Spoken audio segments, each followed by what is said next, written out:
കിഫ്ബി റോഡുകളിൽ യൂസർ ഫീ വരുമോ എന്നുള്ള ചോദ്യമുണ്ട്. മുഖ്യമന്ത്രി നിയമസഭയിൽ എന്തു പറഞ്ഞു എന്ന് നോക്കാം. ഇക്കാര്യം സ്ഥിരീകരിക്കുകയാണ് മുഖ്യമന്ത്രി.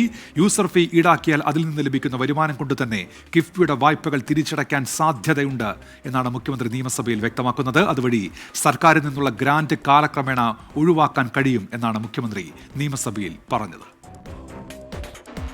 നിയമസഭയിലെ ബജറ്റ് ചർച്ചയ്ക്ക് മറുപടി പറയുമ്പോഴാണ് കിഫ്ബി റോഡുകളിൽ നിന്ന് യൂസർ ഫീ പിരിക്കാനുള്ള സർക്കാർ നീക്കം മുഖ്യമന്ത്രി സ്ഥിരീകരിച്ചത്. യൂസർ ഫീ പിരിവ് തീരുമാനിച്ചിട്ടില്ലെന്ന ധനമന്ത്രി അടക്കമുള്ളവരുടെ പ്രസ്താവന നിലനിൽക്കെയാണ് യൂസർ ഫീ പിരിവിന് മുഖ്യമന്ത്രി തന്നെ സ്ഥിരീകരണം നൽകിയത്.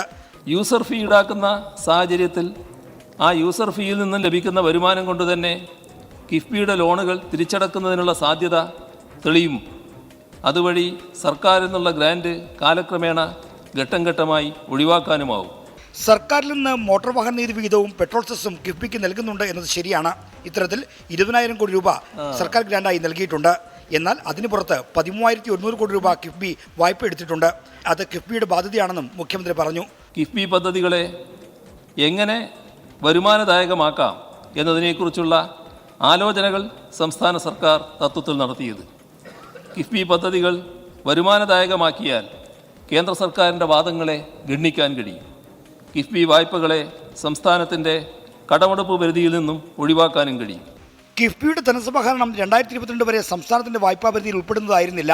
ഈ സാഹചര്യത്തിലാണ് മുൻ ധനമന്ത്രി കിഫ്ബി റോഡുകളിൽ നിന്നും പാലങ്ങളിൽ നിന്നും ടോൾ പിരിക്കേണ്ടി വരില്ല എന്ന് അഭിപ്രായപ്പെട്ടതെന്നും മുഖ്യമന്ത്രി ന്യായീകരിച്ചു. ബജറ്റ് ചർച്ചയ്ക്ക് മറുപടി പറഞ്ഞ മുഖ്യമന്ത്രി പൂർണ്ണ സമയവും കിഫ്ബിക്കെതിരായ വിമർശനങ്ങളെ പ്രതിരോധിക്കാനാണ് വിനിയോഗിച്ചത്. 24 തിരുവനന്തപുരം. അരുൺ പറയുന്നു, ആദ്യം റോഡ് ശരിയാക്കൂ, പിന്നെ പണം മേടിക്കുക എന്നാണ് അദ്ദേഹത്തിന്റെ പ്രതികരണം. കിഫ്ബി റോഡുകളിലെ യൂസർ ഫീ വാർത്തയുമായി ബന്ധപ്പെട്ടാണ് അദ്ദേഹത്തിന്റെ പ്രതികരണം.